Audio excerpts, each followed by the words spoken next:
After months of battling illness, the Princess of Wales, Catherine, brought joy and relief to the entire nation when she announced that her condition had gone into remission. But she didn't simply step back quietly. Catherine returned with a renewed strength, throwing herself into a packed schedule, from community engagements to making a dazzling appearance at the Wimbledon final. Her powerful comeback is more than just a personal triumph. It's a clear message to the world. Prince William and Princess Catherine that are ready to shoulder greater responsibility, to lead the royal family through one of its most turbulent chapters. Because right now, the monarchy stands at a critical crossroads. With King Charles facing health challenges and Queen Camilla still mired in controversy, the House of Windsor desperately needs a new generation to secure its future, both in the hearts of the British people and on the world stage. And then, at this pivotal moment, William and Catherine stunned the nation with a shocking announcement, one that has already been called the most significant royal declaration in decades. What left the public truly astonished was this: the statement didn't come from King Charles, nor from Queen Camilla. It came directly from William and Catherine themselves, without prior consultation with the senior members of the royal family.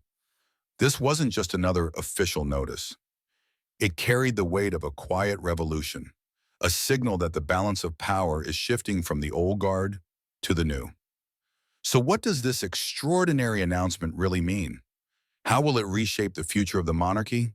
And could it mark the very beginning of a brand new era for the British royal family? Stay with us, because in today's video, we're uncovering the full truth. And trust us, you won't want to miss this. The timing of this announcement is critical. Released at 6 hours p.m. London time, just as the evening news cycle began, the statement, "The future starts now," lacked the usual royal fanfare. No ceremonial backdrop, no formal photography, no advanced briefings to royal correspondents. Just 4 words that have fundamentally altered the conversation about Britain's future. Sources within Kensington Palace reveal that this announcement was months in the making. William and Catherine haven't just made a statement. They've been quietly building the infrastructure to support it. What we're witnessing isn't an impulsive declaration, but the public unveiling of a carefully orchestrated plan to modernize royal service. The announcement signals something unprecedented. The next generation of royals isn't waiting to inherit leadership. They're claiming it now. The implications of this bold move are sending ripples through every level of the British establishment. Picture this. It's a Tuesday afternoon in March, and Catherine is supposed to be reviewing seating arrangements for a state dinner. Instead, she's sitting on the floor of a community center in Birmingham, helping a 6-year-old with his reading homework. No cameras, no press secretary, no royal protocol officer nearby. William finds her there, 2 hours later than scheduled. Instead of expressing concern about delayed dinner preparations, he asks the child, "What are you reading?" and sits down too. This scene, witnessed by a handful of volunteers and staff, would never make the official royal website. But a photo taken on someone's phone and shared quietly on social media sparks something unprecedented, not because of its grandeur, but because of its simplicity. Here were 2 people who could have been anywhere, choosing to be where they could make the most difference. And people noticed. They noticed because, in a world full of performance and posturing, authenticity stands out like a beacon. What happened next proved this wasn't a spontaneous moment of compassion, but the beginning of a carefully considered strategy to rebuild trust between the monarchy and the public, one genuine interaction at a time. 3 weeks after the Birmingham visit, Catherine made an announcement that sent shockwaves through both the palace and public consciousness. Standing not in a grand hall, but in a Manchester shelter where this journey began, she unveiled the Bridge Initiative. The name was significant, not a foundation, charity, or royal patronage, but a bridge. We're not here to build something new on top of existing problems, Catherine explained to a small gathering of social workers, volunteers, and community leaders. We're here to connect what already works and fill the gaps where people are falling through. William stood beside her, not as the future king making a grand pronouncement, but as a partner in purpose. When asked about royal approval for the initiative, his response was telling. Sometimes leadership means leading, not waiting for permission to care. The room fell silent for a moment, then erupted in spontaneous applause, not prompted by protocol or politeness, but by genuine appreciation for what they were witnessing. Two people with unimaginable privilege choosing service over ceremony. But here's where the story takes an unexpected turn. While this announcement was made in Manchester, the silence from Buckingham Palace was deafening, and that silence became the loudest statement of all.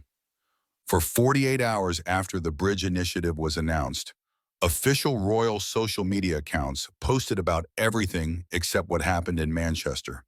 Garden parties, patronage appointments, ceremonial duties, business as usual. It was as if Catherine's announcement never occurred. Behind palace walls, the atmosphere was tense. King Charles wasn't angry. Sources described him as confused and concerned. This wasn't rebellion, but it wasn't the coordinated approach he'd expected from his heir and daughter-in-law. Camilla's reaction was more direct. This needs structure, she reportedly told advisors. It needs proper oversight. The suggestion was, bring the bridge initiative under official royal management, folding it into the established system of patronages and charitable work. But William's response was equally clear. No. That single word represented a profound shift, not defiance of his father or stepmother, but a fundamental difference in understanding what the monarchy needed to survive and thrive in the modern world. The standoff was quiet, conducted through non-statements and careful non-acknowledgments. But the public was watching, drawing their own conclusions about who was leading and who was following. While the palace maintained its strategic silence, William and Catherine continued their work. The media attention following them shifted from royal duties to impact. A visit to a food bank in Cardiff wasn't just a photo opportunity. Catherine spent 3 hours sorting donations, learning about supply chains, and understanding hunger relief logistics. When she left, she didn't just offer a donation. She committed to connecting the food bank with suppliers through her network. William's approach to a youth climate summit in Glasgow was equally hands-on. Instead of delivering a prepared speech, he joined workshop sessions, took notes, and stayed for the full day of discussions. When a 16-year-old activist challenged him about royal environmental impact, he didn't deflect. He admitted shortcomings and asked for specific recommendations. These weren't isolated incidents, but part of a systematic approach prioritizing substance over symbolism, connection over ceremony. People responded in ways the monarchy hadn't seen in decades. The question everyone asked, if this was royal leadership, why wasn't it coming from the top? What Catherine and William hadn't anticipated was how quickly the Bridge Initiative would grow beyond their direct involvement. Communities across the UK reached out, not for royal patronage, but to join the network of connection and support they were building. A mental health clinic in Edinburgh found partnership opportunities with a support group in Cornwall. A youth program in London connected with efforts in Newcastle. The initiative wasn't creating new programs, it was weaving existing efforts into a stronger, more effective whole. It's like they've given us permission to work together instead of competing for attention and resources, one community organizer explained. Finally, someone understands the solution isn't more charity events, it's better coordination. Catherine's site visits reflected this understanding. She arrived with notebooks, questions, and genuine interest in how things worked, not with entourages or media teams. Her presence wasn't about conferring royal approval, but making connections that outlasted any single visit. William's parallel efforts in environmental and homelessness issues followed the same model: real engagement, practical solutions, sustainable impact. The work spoke for itself, and the silence from official channels only amplified its voice. By summer, younger royals were quietly inquiring about contributing to the bridge initiative, not for publicity, but because it felt meaningful. Palace staff gravitated toward Kensington's projects over Buckingham's. The energy was purposeful, collaborative rather than hierarchical. Even long-serving courtiers noticed the shift. For the first time in my career, but one insider confided, people are excited about the work itself, not just the prestige of working for the royals. Media coverage reflected this change. Royal correspondents wrote about policy impact and community outcomes, not just ceremonial duties and fashion choices. The stories were more complex, substantive, and engaging for readers weary of disconnected royal coverage. International attention grew too. The Bridge Initiative's approach was studied by other monarchies, charitable organizations, and government agencies seeking models of effective leadership. The most significant change was in public perception. For the first time in years, polling showed increasing support for the monarchy among younger demographics, specifically due to William and Catherine's approach. The real test came during the October flooding crisis in South Wales. Traditionally, royals would visit weeks later, once recovery efforts were organized for protocol. Instead, William and Catherine arrived within hours of the flooding subsiding, in hired vans loaded with supplies, not official cars. They spent 3 days working alongside volunteers, helping with cleanup, coordinating relief, and listening to people's needs. No press notices, no photographers, just presence where it mattered. Candid photos by locals showed them with mud on their boots and genuine concern on their faces, resonating more than staged engagements. They didn't come to be seen helping, one flood victim noted. They came to help and happened to not haste to be seen. This distinction, performing care versus providing it, defined their approach, creating a new template for 21st century royal service. As autumn progressed, the divide between official royal activity and William and Catherine's initiatives grew pronounced. State functions at Buckingham Palace remained formal, while the Bridge Initiative expanded its reach and impact. The contrast wasn't intentional, but undeniable. Traditional events felt disconnected, while their work felt immediate and relevant. People skipped coverage of state banquets, but shared stories of their community engagement. King Charles faced an impossible position. Acknowledging the Bridge Initiative might endorse his son's independent approach. Ignoring it made him seem out of touch. Camilla faced challenges too. Years of reputation management were overshadowed by Catherine's authentic approach. It wasn't competition, but comparison. And the comparison wasn't flattering to the traditional model. Within the palace, tension was palpable. Not anger, but uncertainty about direction and authority. Who was leading the monarchy's future? Those with titles or those commanding public respect? The Christmas period brought this into focus. The traditional royal Christmas broadcast was formal, emphasizing continuity. King Charles and Camilla attended the Christmas Day church service at Sandringham, watched respectfully but without enthusiasm. 3 days later, William and Catherine released a year-end message, not a formal broadcast, but a simple video filmed at a Bridge Initiative community center, surrounded by volunteers, beneficiaries, and community leaders who had become collaborators. Their message was personal, discussing what they'd learned, acknowledging mistakes, and expressing gratitude for being allowed into people's lives. They outlined concrete plans for the coming year, measurable goals, accountable promises. The contrast was stark. One message about the monarchy, another from it. The public response showed which connected more effectively. This wasn't about popularity but purpose. William and Catherine made royal service relevant again, not by changing what they said, but by transforming what they did. By the new year, the Bridge Initiative had evolved into a self-sustaining network of community connections, independent of traditional royal patronage systems. Catherine's role shifted from patron to facilitator, from figurehead to working partner. William's environmental and social justice work developed similar characteristics: real partnerships, measurable outcomes, transparent accountability. The media landscape shifted too. Royal correspondents covered policy developments and social impact, not just ceremonies.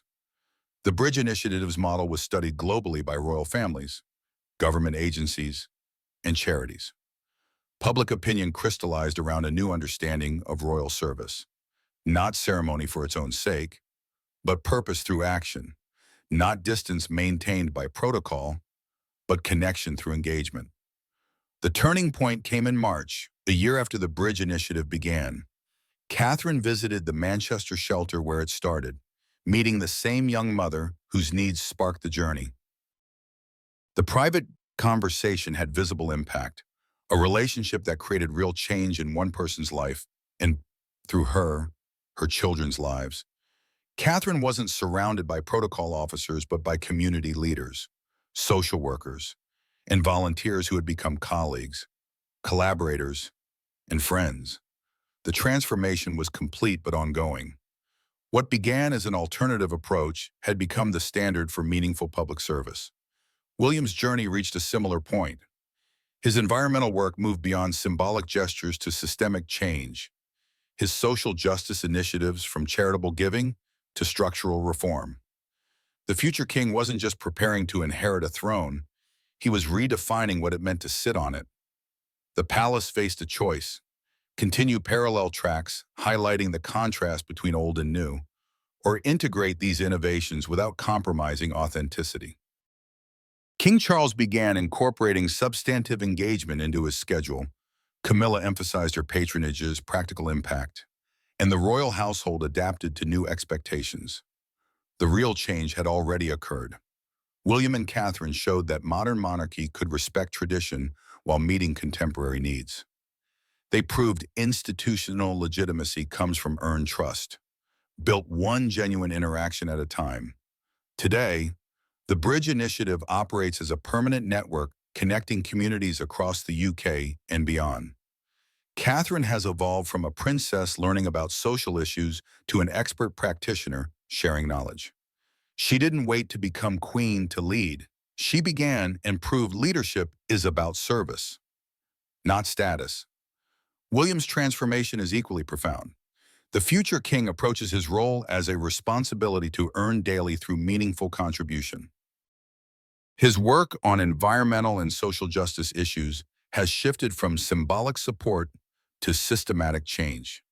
Together, they have created excitement about what royal service can achieve when guided by purpose, proving tradition and innovation are partners in serving both continuity and change. Their revolution wasn't announced in proclamations but demonstrated through countless quiet moments of authentic engagement, care, and problem-solving. They changed the monarchy not by rejecting its history, but by showing how it could inform a meaningful future. They've altered public expectations about institutional leadership, not performance of power, but evidence of service. Their approach has inspired changes throughout the royal family and beyond, with other leaders studying and adapting their methods. What began as a commitment to community need has become a model for modern public service. Genuine leadership doesn't wait for formal authority. It begins with commitment, continues through consistent action, and succeeds by creating change that speaks for itself. The crown they'll eventually wear has been transformed by how they've served before receiving it. When their time comes, they'll inherit titles having already earned the trust, respect, and affection of those they serve. This is how institutions evolve, not through upheaval, but through dedicated individuals seeing possibilities for positive change and committing to making them real. William and Catherine didn't destroy the traditional monarchy. They transformed it into something more meaningful, relevant, and valuable. Their revolution continues daily, one authentic interaction at a time. The title of Princess of Wales carried painful memories tied to Diana's marriage. It would have been difficult for Camilla to take the title without criticism, further complicated by Charles's relationship with her during his marriage to Diana. Instead, Camilla adopted the lesser-known title of Duchess of Cornwall after marrying Charles, a thoughtful and less controversial move. Initially, by then, it was planned she'd be princess consort when Charles became king. rather than queen consort. However, in early 2022, Queen Elizabeth II expressed her wish for Camilla to be queen consort when Charles took the throne, reshaping public and institutional views of her role. The royal family handled the title matter carefully due to public sentiment and Diana's powerful impact, which lingers today. Diana embraced her royal responsibilities after marrying Charles, becoming active in public life. Her early visit to Wales in October 1981 marked the start of many international engagements. In 1983, she and Charles, with baby William, visited Australia and New Zealand. Later, Prince Harry joined them in Italy in 1985. They represented the monarchy in countries like Brazil, India, Canada, Nigeria, Cameroon, Indonesia, and several European nations, attending events like Emperor Akihito's ceremony in Japan. Their final trip together was to South Korea in 1992 before their separation. These journeys helped Diana win global admiration, making her memory a key reason for careful handling of royal titles. Diana's global reach began in September 1982, attending Princess Grace of Monaco's state funeral as the Queen's representative, a significant moment in the public eye. Her first solo trip in February 1984 to Norway supported the London City Ballet, a patronage she cherished. She made impactful visits to the US, Germany, Pakistan, Egypt, Switzerland, France, Nepal, South Africa, Hungary, Belgium, and Zimbabwe. Her charity work and trend-setting style made her a humanitarian and fashion icon, shining a spotlight on British designers. Diana supported over 100 organizations focusing on homelessness, disability, child welfare, and HIV awareness, bringing these issues into public conversation. In December 1983, she scaled back public engagements to balance her public and private life. Even after separating from Charles, she remained active in major events, like the 1990 victory anniversaries. Post-divorce, she stepped down from most charity work and military roles, but stayed committed to organizations like Centrepoint, the English National Ballet, the Leprosy Mission, the National AIDS Trust, Great Ormond Street Hospital, and the Royal Marsden Hospital. Her final appearance in June 1997 showcased her iconic dresses at a charity event in London and New York. On her 36th birthday, July 1st, 1997, she celebrated at the Tate Gallery's centenary. Her last UK duty was on July 21st, visiting Northwick Park Hospital's Children's Emergency Department. In 1997, Diana focused on eliminating landmines, traveling to Angola in January to raise awareness. In June, she spoke at a landmine conference in London and visited Washington, D.C. to support the American Red Cross's anti-landmine initiative. She met Mother Teresa in New York and carried out her final duties in Bosnia, visiting landmine initiatives. Her walk through an Angolan minefield drew unmatched attention to the cause. Many wonder if Catherine will leave a similar lasting impact. Catherine and William met at the University of St. Andrews, living in the same residence hall. Their romance began in 2003, sharing a home with friends in their second year. They briefly separated in 2004 but reconciled. Their engagement was announced in December 2010, followed by their first joint public appearance at a Teenage Cancer Trust fundraiser. In February 2011, they attended a lifeboat naming ceremony in Anglesey, where they lived. In March, they visited Belfast, connecting with locals. After their 2011 wedding, Catherine welcomed President Barack Obama and First Lady Michelle Obama at Buckingham Palace, strengthening UK-US ties. That summer, they toured Canada and California, marking Catherine's first US visit as a royal. In October 2011, she attended her first solo event, hosting at Clarence House in Charles's absence.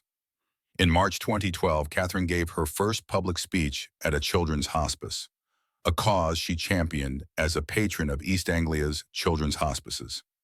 She and William were ambassadors for the 2012 London Olympics, and during Queen Elizabeth II's Diamond Jubilee, they toured Commonwealth nations like Singapore, Malaysia, Tuvalu, and the Solomon Islands.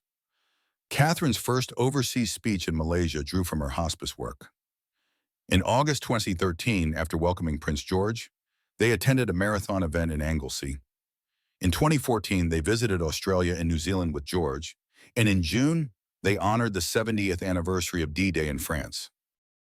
Catherine's first solo royal visit was planned for Malta in September 2014, but postponed due to her second pregnancy, with William representing the family. In October 2015, Catherine attended her first state banquet, hosting Chinese President Xi Jinping. In 2016, they visited India and Bhutan, and in 2018, Sweden and Norway, learning about pediatric palliative care. In 2013, they visited Northern Ireland and Pakistan, the first royal trip there in 13 years. In June 2019, Catherine made history as the first royal to take the salute as Colonel of the Irish Guards during the changing of the guard. Catherine hesitated to accept the Princess of Wales title due to its association with Diana, whom she admired. According to Robert Jobson's biography, Catherine, the Princess of Wales, she considered following Camilla's example by using a different title to avoid comparisons. Despite internal discussions, she accepted the title on September 9, 2022, when Charles became king and William was named Prince of Wales. The emotional weight had eased, and she was praised for stepping into the role gracefully. Diana's 1997 death in a Paris car crash at age 36 shocked the world. Controversial claims of foul play involving the British government sparked investigations and global conversations. William spoke about the profound impact of her loss, hoping to comfort others. Diana's emotional legacy made Catherine cautious, but William emphasized in a 2010 ITV interview that Catherine wasn't expected to replace Diana. She was to build her own path. Catherine's modern approach embraces social media, mental health advocacy, and early childhood development. Her 2020 Five Big Questions survey on early childhood positioned her as a policy advocate. Through the Royal Foundation Center for Early Childhood, she addresses societal issues, shaping a new royal image rooted in empathy and relevance. Her journey balances royal responsibilities with Diana's legacy, forging a path of grace, growth, and meaningful contribution. The choices around titles and roles reflect Diana's enduring impact in public sentiment. As Catherine steps forward as Princess of Wales, a new chapter unfolds, written with purpose, respect, and quiet strength.